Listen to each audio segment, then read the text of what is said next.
Hello friends, അകലെ latest review. നമ്മുടെ ശേഖരൻ പറയുക, ആ ദീപക്കിനെ ഒറ്റയ്ക്കിങ്ങോട്ട് വിളിച്ചോണ്ട് വന്ന് ആ ചെവിക്കല്ല് നോക്കി രണ്ട് നല്ല പൂശങ്ങ് കൊടുക്കണം. തത്ത പറയുന്ന പോലെ അവൻ അപ്പം പറയും അവനും എൻ്റെ അമ്മയും കൂടെ ചേർന്നായി മോഷണം നടത്തിയെന്ന്.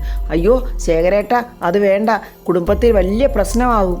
അങ്ങനെയൊക്കെ ചെയ്താലേ നമ്മൾ കുടുംബത്തിൽ ഒറ്റപ്പെടും. എന്തായാലും പ്രതാപേട്ടൻ ആ പ്രശ്നമൊക്കെ മാന്യമായിട്ട് പരിഹരിച്ചല്ലോ. ഋതിക യാമിനിയോട് പറയുക, ഇല്ല ചെറിയമ്മേ, അങ്ങനെ വിടാൻ പറ്റില്ല. ശേഖരനും അതേ അഭിപ്രായം തന്നെയാണ്. കള്ളൻ കപ്പലിൽ തന്നെ ഉള്ളപ്പോഴേ അവനെ കൈയോടെ പിടിക്കണമെന്ന് തന്നെ എൻ്റെയും പക്ഷം. രാജു പറയുവാണ്, അയ്യോ സമയം ഒരുപാടായി, ഞാൻ ബാങ്കിൽ ചെന്ന് ക്യാഷ് എടുത്ത് അവർക്ക് കൊടുക്കട്ടെ എന്നും പറഞ്ഞ് രാജു അവിടെ നിന്ന് അങ്ങ് പോവുകയാണ്. പാപം, എത്ര നല്ല ചെറുപ്പക്കാരനായി രാജു. അവനെയാണല്ലോ ഈ അമ്മയും മോനോടെ കള്ളനാക്കാൻ നോക്കുന്നത്. ആ ദിവ്യയെ കല്യാണം കഴിച്ചതോടുകൂടി ആ ചെറുക്കനെന്ന നന്നായെന്നായി എൻ്റെ യാമിനി ഞാൻ കരുതിയത്. അയ്യോ എൻ്റെ ശേഖരേട്ട, എവിടെ നന്നാകാനാ? ആ പെണ്ണിനെ ഇവൻ കൊല്ലുവോന്ന് തന്നെ എൻ്റെ പേടി. രാജു വീട്ടിലോട്ട് വന്നിട്ട് വാതൊക്കെ തന്നെ അങ്ങ് നിൽക്കുവാണ്.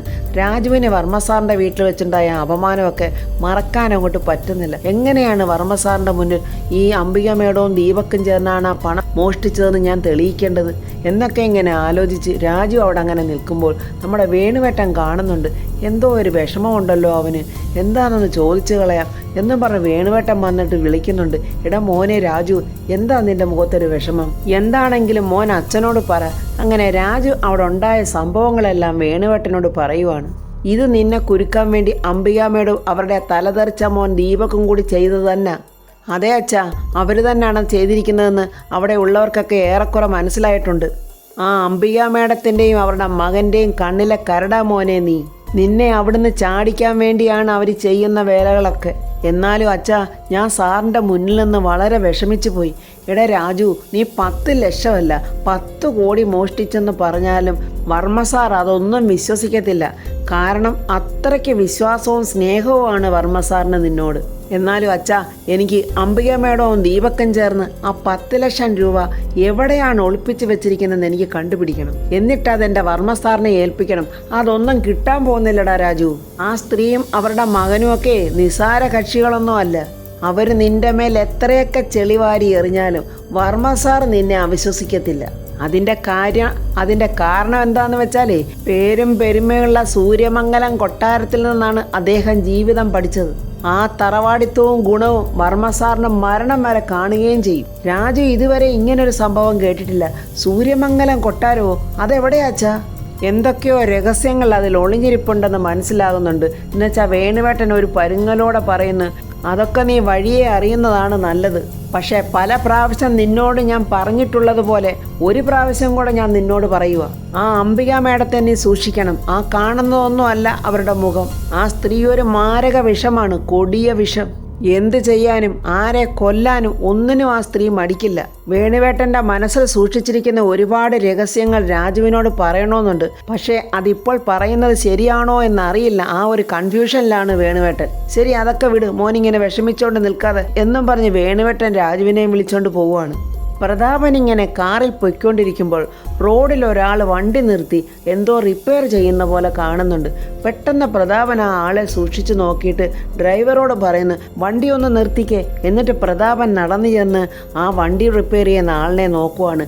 അത് പ്രതാപൻ്റെ ക്ലാസ്മേറ്റും ഉറ്റ ഫ്രണ്ടുമായ സ്റ്റീഫനായിരുന്നു. പ്രതാപനെ കണ്ട സന്തോഷത്തിൽ സ്റ്റീഫൻ എടാ പ്രതാപെന്നും പറഞ്ഞങ്ങ് കെട്ടിപ്പിടിക്കുവാണ്. അങ്ങനെ അവരുടെ സൗഹൃദം അവിടെ വളരെ സന്തോഷത്തോടെ നടക്കുവാണ്. സ്റ്റീഫൻ പറയുന്നു, എടോ താനിപ്പോൾ മന്ത്രിയല്ലയോ? മന്ത്രിയായാലെന്താ, ഞാൻ മനുഷ്യനല്ലയോ? നീ എൻ്റെ കോളേജ് കാലത്തെ പ്രിയ കൂട്ടുകാരനല്ലയോ? നിന്നെ കണ്ടാൽ എനിക്ക് കാർ നിർത്താതിരിക്കാനാവുമോ? അല്ല, കാറിനതെന്ത് പറ്റി? എന്താണെന്നറിയില്ല, നോക്കിയിട്ടൊന്നും മനസ്സിലാകുന്നതുമില്ല. പെട്ടെന്ന് പ്രതാപൻ ഡ്രൈവറെ വിളിച്ചിട്ട് പറയുന്നു, ഈ വണ്ടി ഒന്ന് വന്ന് ശരിയാക്കാൻ. അങ്ങനെ അയാൾ വന്ന വണ്ടി ശരിയാക്കുന്ന സമയം കൊണ്ട് അവരുടെ ഫ്രണ്ട്ഷിപ്പ് അങ്ങനെ പുതുക്കുവാണ്. അങ്ങനെ അവരുടെ ഓർമ്മകൾ ഓരോന്നോരോന്നോട്ട് അവരിങ്ങനെ പറഞ്ഞ് സന്തോഷിക്കുവാണ്. എത്ര കാലമായി പ്രതാപ നമ്മൾ തമ്മിൽ കണ്ടിട്ട്. ഞാൻ പലപ്പോഴും സ്റ്റീഫ നിന്നെ ഓർക്കാറുണ്ട്. പക്ഷെ നീ എവിടാണെന്ന് എനിക്ക് അറിയില്ലല്ലോ. നിനക്കെന്നെ കണ്ടുപിടിക്കാൻ വളരെ എളുപ്പമായിരുന്നു. പക്ഷെ ഒരിക്കൽ പോലും നീ എന്നെ അന്വേഷിച്ച് വന്നില്ല പ്രതാപ. അത് നീയും ഞാനും സഹപാഠികളായിരുന്നെങ്കിലും രണ്ടുപേരും 2 മേഖലകളിൽ ജീവിക്കുന്നവരല്ലയോ? നീ ഈ നാടിൻ്റെ പൊതുസ്വത്താ, ഒത്തിരി ഉത്തരവാദിത്തമുള്ള ഒരു മിനിസ്റ്റർ. ഞാൻ സാധാരണ ഒരു പൗരൻ. എനിക്ക് നിന്നെ എവിടെയും കാണാൻ കഴിയും. പക്ഷേ കണ്ടുമുട്ടുന്നതിൽ ചില പരിമിതികളുണ്ട്, ഇല്ലേ?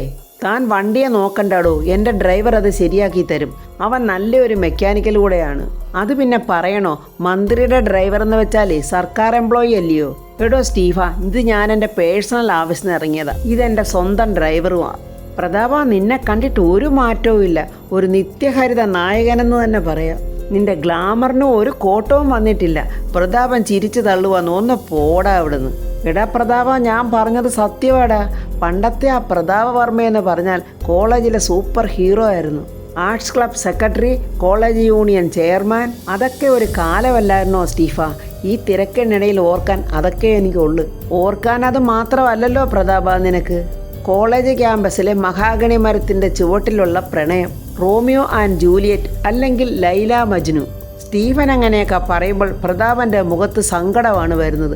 പക്ഷേ അത് മറച്ച് സന്തോഷം അഭിനയിക്കുവാണ് പ്രതാപൻ. പിന്നെ കോളേജ് മുറ്റത്തേക്ക് പറന്നു വന്ന ഒരു പൂമ്പാറ്റയെ പോലെ പത്മാവതി എന്ന ഒരു രാജകുമാരി.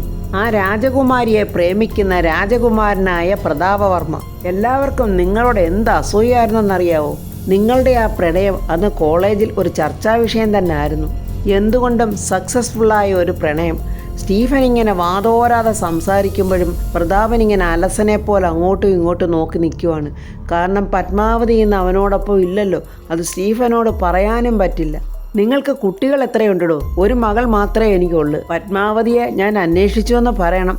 ശരി എന്നിങ്ങനെ പ്രതാപൻ സങ്കടവും സന്തോഷം കലർന്ന രീതിക്കാണ് പറയുന്നത്. അങ്ങനെ സ്റ്റീഫൻ്റെ കാറും റെഡിയായി. സ്റ്റീഫൻ പ്രതാപനോട് യാത്ര പറഞ്ഞങ്ങ് പോവുകയാണ്. അംബികയും മകനും റൂമിലിരുന്ന് ഇങ്ങനെ വിഷമിക്കുവാണ്. എന്തോരു നല്ല പ്രതീക്ഷയായിരുന്നു എന്ന്. അവനെ നാടിച്ച് പുറത്താക്കുന്ന സീൻ കാണാൻ പറ്റിയില്ലല്ലോ. ദീപക് പറയുക, അവനെ ഇന്ന് അമ്മാവൻ കരണത്തടിച്ച് പുറത്തേക്ക് വലിച്ചടയ്ക്കുന്ന ഒരു സീനായിരുന്നു എൻ്റെ മനസ്സിൽ നിന്നുണ്ടായിരുന്നത്. അത് നടക്കാതെ പോയല്ലോ അമ്മേ. അവരങ്ങനെ അമ്മയും മോനും സംസാരിക്കുമ്പോൾ ഋതിക ആ റൂമിൻ്റെ വാതക്ക് കൂടെ പോകുന്നുണ്ടായിരുന്നു.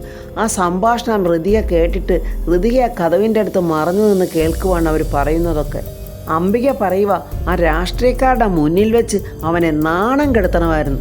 അതായിരുന്നു ഞാൻ ആഗ്രഹിച്ചിരുന്നത്. പക്ഷെ പ്രതീക്ഷിച്ചതുപോലെ ഒന്നും വർക്കൗട്ടായില്ല. അതിന് വർക്കൗട്ടായില്ലെന്ന് മാത്രമല്ലല്ലോ അമ്മേ, എന്നെ എല്ലാവരും സംശയിക്കുകയും ചെയ്തില്ലേ. ചത്തത് കീചകനെങ്കിൽ കൊന്നത് ഭീമൻ തന്നെ എന്നുള്ളൊരു മട്ടായിരുന്നു ഇവിടെ എല്ലാവർക്കും. എന്ത് വന്നാലും എല്ലാവരും എൻ്റെ മോൻ്റെ പടലിക്കോട്ടാ കയറുന്നത്. മാത്രമല്ലല്ലോ, അത്ര തങ്കപ്പെട്ട സ്വഭാവമാണല്ലോ എൻ്റെ മോൻ്റെതും. വെറുതെ ശവത്തെ കുത്താതമ്മേ. കള്ളപ്പേര് എനിക്ക് വരുമെന്ന് അറിഞ്ഞിരുന്നെങ്കിലേ ആ 50 ലക്ഷവും ഞാൻ അടിച്ചെടുത്തേനെ. എടാ മണ്ടശിരോമണി, നിനക്ക് കാശിൻ്റെ കാര്യം ഉള്ളോടാ വിചാരം. രാജുവിനെ കൊടുക്കാൻ വെച്ച കെണി ഏറ്റില്ലല്ലോ എന്നുള്ള സങ്കടത്തിലാണ് ഞാനിരിക്കുന്നത്. നമ്മൾ വിരിച്ച വലയിൽ അവൻ വന്ന് വീണില്ല. വീണിരുന്നെങ്കിലേ അവൻ എന്നേക്കുമായി ഇന്ന് വീട്ടിൽ നിന്ന് പുറത്തായേനെ എന്നിങ്ങനെ പറയുമ്പോൾ പെട്ടെന്ന് ഋതിയെ കതവ് തുറന്ന് അകത്തോട്ടങ്ങ് ചെല്ലുവാണ്. ഋതികയെ കണ്ടതും അമ്മയും മോനും അങ്ങ് ഞെട്ടി. ദീപക് ചോദിക്കുക, ഇവിടെ ഒളിച്ചതെന്ന് ഞങ്ങൾ പറയുന്നതൊക്കെ കേൾക്കുമായിരുന്നോടി? അതെ, ഞാൻ എല്ലാം കേട്ട് ആദ്യം മുതൽ അവസാനം വരെ. ഇങ്ങനെ ഒളിച്ചതെന്ന് കേൾക്കുന്നതൊന്നും ഒരു മര്യാദയല്ല കേട്ടോ എന്നിങ്ങനെ ദീപക് പറയുമ്പോൾ അംബിക പറയാം, എടാ അവൾ കേൾക്കട്ടെടാ, അവൾ കേട്ടാൽ നമുക്കെന്താ? നമുക്കൊരു ചുക്കുമില്ല. എൻ്റെ രാജുവിനെ കള്ളനാക്കാൻ വേണ്ടി നിങ്ങളാണ് ആ കാശ് മോഷ്ടിച്ചതെന്ന് എനിക്കിപ്പോൾ നല്ലതുപോലെ മനസ്സിലായി. അംബിക ദേഷ്യത്തോടെ പറയുക, അതേടി, അവനെ കൊടുക്കാൻ തന്നെ ഞങ്ങൾ ചെയ്തതാ. അതിൻ്റെ മാസ്റ്റർ ബ്രെയിനും എൻ്റേത് തന്നെയാ. ഞാനാണ് പ്ലാൻ തയ്യാറാക്കിയത്. പക്ഷേ 10 ലക്ഷം അടിച്ചു മാറ്റിയതേ ദാണ്ട് ഇവനാ ദീപക്. ഇത്രയൊക്കെ ആ പാവൻ രാജുവിനെ ദ്രോഹിക്കാൻ നിങ്ങളോടൊക്കെ എന്ത് തെറ്റാ ചെയ്തത്? അവനെ ഞങ്ങൾക്ക് വേണ്ടി നല്ലതൊന്നും ചെയ്തിട്ടില്ലല്ലോടി. അവനെ ഇനി ഇവിടെ വേണ്ട. പുകച്ചവനെ ഞങ്ങൾ പുറത്താക്കും. അതൊന്നും പറ്റിയില്ലെങ്കിൽ ഞങ്ങൾ അവനെ അങ്ങ് കൊല്ലും. ഹൃദയക്ക് അത് കേട്ടിട്ട് ദേഷ്യം വന്നിട്ട് പറയുക, നിങ്ങൾ ഒരു ചുക്കും ചെയ്യത്തില്ല. നീ വേണമെങ്കിൽ നോക്കിക്കോടി ഹൃദയെ. നിന്റെയോ അവൻ്റെയോ അഹങ്കാരം ഉണ്ടല്ലോ, അത് ഞങ്ങളങ്ങ് അവസാനിപ്പിക്കും. ഈ അംബിക ആരാണെന്നുള്ളതേ നീ ഇനി അറിയാൻ പോകുന്നതേ ഉള്ളൂ. നിങ്ങളുടെ എല്ലാ കള്ളക്കളിയും ഞാൻ പുറത്ത് കൊണ്ടുവരുവമ്മായി. എൻ്റെ കുടുംബത്തെയും എൻ്റെ അച്ഛനെയും ചതിച്ച് ജീവിക്കുന്ന നിങ്ങളുടെ തനി നിറം ഞാൻ എല്ലാവരുടെയും മുന്നിൽ കാണിക്കും. നിങ്ങൾ രണ്ടുപേരും പിശാചുക്കളാ. എന്ത് പറഞ്ഞടി നീ എന്നും പറഞ്ഞ അംബിക ഒരു ഒറ്റടി ധൃതികയുടെ കർണത്ത്. നീ എൻ്റെ നേരെ ശബ്ദം ഉയർത്തുന്നോടി. നിന്നെ ഞാൻ ഇല്ലാതാക്കി കളയോടി. ഈ അംബികയുടെ നേരെ വിരൽ ചൂണ്ടിയവരാരും ഇന്ന് ജീവിച്ചിരിപ്പില്ല. ദീപക്ക് പറയാ, ഇവളെ പണ്ടേ അങ്ങ് കൊന്നു കുഴിച്ചു മൂടേണ്ടതായിരുന്നമ്മേ. ഇനി നീ എൻ്റെ നേരെ നിന്ന് സംസാരിച്ചിട്ടുണ്ടെങ്കിൽ നിന്നെ കൊന്നു കളയോടി ഞാൻ എന്നിങ്ങനെ അംബിക പറയുമ്പോൾ ഋതിക പറയുക, നിങ്ങൾ പലരെയും കൊന്നിട്ടുണ്ടാകും, ഇനി അത് നടക്കില്ല. നിങ്ങളിനി തോൽക്കാൻ പോകുന്നതേ ഞങ്ങളുടെ മുന്നിലായിരിക്കും. നിർത്തടി. നീ ആരാടി? നിന്റെ അച്ഛനുണ്ടല്ലോ പ്രതാപവർമ്മ, ഞാൻ കീ കൊടുക്കുന്ന വെറും ഒരു പാവയാ. അവനെ എൻ്റെ മുന്നിൽ എഴയുന്ന വെറും ഒരു പുഴു മാത്രമാടി. ആ പുഴുവിനെ അങ്ങ് ഞെരിച്ച് കളയാനേ ഈ അമ്പിയക്കധികം സമയമൊന്നും വേണ്ട. ഋതികയ്ക്ക് ദേഷ്യം വന്ന് അവളുടെ അച്ഛനെ അങ്ങനെ പറയുമ്പോൾ, നിർത്തിക്കോ നിങ്ങൾ എൻ്റെ മുന്നിൽ. ഇനി എൻ്റെ അച്ഛനെക്കുറിച്ച് നിങ്ങൾ എന്തെങ്കിലും പറഞ്ഞാൽ കൊന്നുകളയും ഞാൻ നിങ്ങളെ. എടി ഋതികെ, നിന്നെ മാത്രമല്ല, കൂടുതൽ നീ വിളച്ചിലെടുത്താലേ നിന്റെ അച്ഛനെ ഞാൻ കൊന്നുകളയും. അത് കേട്ടതും ഋതികയ്ക്ക് സഹിക്കാൻ വയ്യാതെ പെട്ടെന്ന് കൈ ഓങ്ങുവാണ് അംബികയെ അടിക്കാനായിട്ട്. അത് കണ്ടോണ്ട് പ്രതാപൻ അങ്ങോട്ട് വരുവാണ്. ഋതികെ എന്നൊരലർച്ച. നീ എൻ്റെ ചേച്ചിയുടെ നേരെ കൈവക്കാൻ വേണ്ടി മാത്രം വളർന്നോടി. അച്ഛ അത് എന്ന് പറയുമ്പോഴത്തേക്ക് മിണ്ടരുതടി നീ എന്ന് പ്രതാപൻ വീണ്ടും ഒച്ച വെക്കുവാണ്. ആ ശബ്ദം കേട്ട് ശേഖരനും യാമിനിയും അങ്ങോട്ട് ഓടി വരുവാണ്. എൻ്റെ ചേച്ചി എന്ന് പറഞ്ഞാലേ ഞങ്ങൾക്കെല്ലാം ദൈവമാ. എൻ്റെ ചേച്ചിയോട് നീ എന്തെങ്കിലും പറഞ്ഞാൽ നിന്നെ വെച്ചേക്കത്തില്ല ഞാൻ. പ്രതാപൻ്റെ ഈ ദേഷ്യവും അലർച്ചയൊക്കെ കണ്ട് ഋതിയെ അങ്ങ് ഞെട്ടിത്തെറിച്ച് പേടിച്ച് വിറച്ചു നിൽക്കുവാണ്. അംബികയ്ക്ക് മോനും വലിയ സന്തോഷമായി. അച്ഛൻ എന്നെ തെറ്റിദ്ധരിച്ചിരിക്കുവാണ്. അച്ഛനെക്കുറിച്ച് ഈ സ്ത്രീ പറഞ്ഞത് എന്തൊക്കെയാണെന്ന് അച്ഛൻ അറിയാവോ? ഇവര് പറയുക അച്ഛനെക്കുറിച്ച് എന്നിങ്ങനെ പറയുമ്പോഴേ പെട്ടെന്ന് അംബിക ഋതിയെ പറയിക്കാൻ വിടാതെ, പ്രതാപ, ഒരച്ഛൻ്റെ സ്നേഹം നീ ഇവൾക്ക് കൊടുത്തിട്ടില്ലെന്ന കുറ്റം പറഞ്ഞപ്പോൾ ഞാൻ ഇവളെ ഒന്ന് ശകാരിച്ചു. ഞാൻ ഇവളുടെ അമ്മായിയല്ലേ എന്നും പറഞ്ഞ് അംബിക അങ്ങോട്ട് കള്ളക്കണ്ണിന് ഒഴുക്കാൻ തുടങ്ങുവാണ്. സ്വന്തം അമ്മയുടെ സ്ഥാനത്തല്ലയോ ഞാൻ നിൽക്കുന്നത്? എനിക്ക് ഇവളോട് വാത്സല്യം ഉള്ളതല്ലയോ? ആ തെറ്റ് ഞാൻ തിരുത്തിയതിനാ ഇവൾ എന്നെ തല്ലാൻ കൈപൊക്കിയത് മോനെ. ശേഖരനും യാമിനിക്കും മനസ്സിലായി അംബിക നടത്തുന്ന നാടകമാണെന്ന്. ശേഖരൻ പറയുന്നു, ചേട്ടാ, ഇവർ സെന്റിമെന്റൽ നാടകം നടത്തുക. ഇങ്ങനെയൊന്നും ആയിരിക്കില്ല സംഭവം. അതെ, എൻ്റെ ചേച്ചിയോട് ധിക്കാരം കാട്ടിയാൽ ഇവളോട് ഞാൻ ക്ഷമിക്കില്ല, ഞാനത് സഹിക്കില്ല. അച്ഛ എന്ന് ഋതിയെ വിളിക്കുമ്പോൾ വേണ്ടാന്നല്ലേ പറഞ്ഞത്? നിന്റെ എക്സ്പ്ലനേഷൻ ഒന്നും എനിക്ക് കേൾക്കണ്ട. എനിക്കറിയാം നിന്നോട് മര്യാദയ്ക്ക് ഞാൻ പെരുമാറിയത് തന്നെ ഇപ്പോൾ തെറ്റാണെന്നാണ് എനിക്ക് തോന്നുന്നത്. പ്രതാപൻ്റെ ഈ മാറ്റം കണ്ടിട്ട് ശേഖരന് സഹിക്കുന്നില്ല. എന്താ ചേട്ടാ ഇതൊക്കെ? വേണ്ട, ശേഖരൻ്റെ ഒരു വക്കാലത്തും ഇക്കാര്യത്തിൽ ആവശ്യമില്ല. ഇവൾ എന്നും എനിക്കൊരു തലവേദന തന്നെയാണ്. എത്രയൊക്കെ ഇവളോട് അലിവ് കാണിച്ചാലും എത്രയൊക്കെ ഇവളോട് അടുക്കാൻ ശ്രമിച്ചാലും നീ എനിക്ക് തലവേദന തന്നെയാണല്ലോ ഈ തരുന്നത്. പ്രതാപൻ വീണ്ടും അംബികയുടെ വാക്ക് കേട്ട് പഴയ രീതിക്ക് പോവുകയാണല്ലോ എന്ന് മനസ്സിലാക്കിയിട്ട് ശേഖരന് സഹിക്കുന്നില്ല. ചേട്ടാ, അവളൊരു കൊച്ചുകുട്ടിയല്ലയോ ചേട്ടാ? ഇക്കാര്യത്തിൽ ശേഖരൻ്റെ അഭിപ്രായം എനിക്ക് കേൾക്കണ്ടെന്ന് പറഞ്ഞില്ലയോ? ഇവളെ തല്ലാൻ കയ്യോങ്ങിയത് എൻ്റെയും നിൻ്റെയും ചേച്ചിയുടെ നേർക്കാ. പ്രതാപൻ ദേഷ്യത്തോടെ ഋതിയോട് വീണ്ടും പറയുവാണ്, നിന്നെയൊന്നും ഒരു കാലത്ത് സ്നേഹിക്കാൻ കൊള്ളിലടി. ഹൃദയം പൊട്ടി കരഞ്ഞുകൊണ്ട് പ്രതാപനെ തന്നെ നോക്കി നിൽക്കുന്ന ഋതികയോട് പറയുക, നിന്റെ ഈ സ്വഭാവമൊക്കെ കാണുമ്പോഴേ എനിക്ക് നീ എൻ്റെ മകളല്ലെന്ന് തന്നെയാണ് തോന്നുന്നത്. പ്രതാപൻ അങ്ങനെ പറഞ്ഞതും ഋതിക അങ്ങ് ഞെട്ടി നിൽക്കുവാണ്.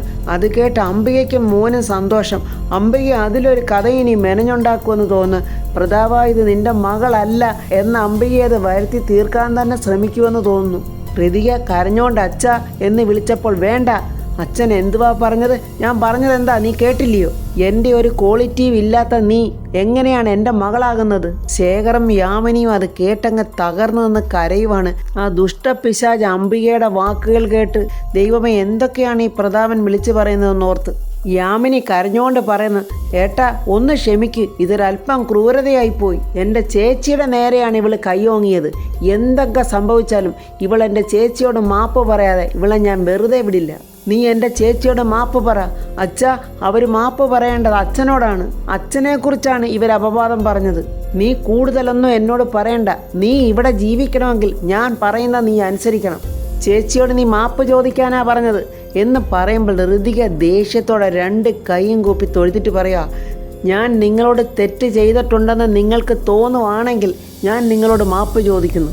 അംബികയുടെ കാലിൽ വീണ് മാപ്പ് ചോദിക്കാത്തത് കൊണ്ടാണെന്ന് തോന്നുന്നു പ്രതാപന് ഭയങ്കര ദേഷ്യം. എന്നിട്ടും അവളുടെ അഹങ്കാരം കണ്ടില്ലേ? എടി, നീ എൻ്റെ മകളല്ല. ചങ്ക് പൊട്ടി കരഞ്ഞുകൊണ്ട് ഋതിക പറയുക, ശരിയാച്ചാ, ഞാൻ അച്ഛൻ്റെ മകളല്ല. ഞാൻ അച്ഛനെ സ്നേഹിച്ചു പോയതിന് അച്ഛൻ എനിക്ക് മാപ്പ് തരണം എന്നും പറഞ്ഞ് ഹൃതിക 2 കൈയും കൂപ്പി പ്രതാപനെ തൊഴുവാണ്. എനിക്ക് അച്ഛനുമില്ല അമ്മയുമില്ല ആരുമില്ല എന്നിങ്ങനെ പൊട്ടിത്തകർന്ന് കരയുവാണ്. അത് കേട്ടോണ്ടാണ് രാജു അങ്ങോട്ട് വരുന്നത്.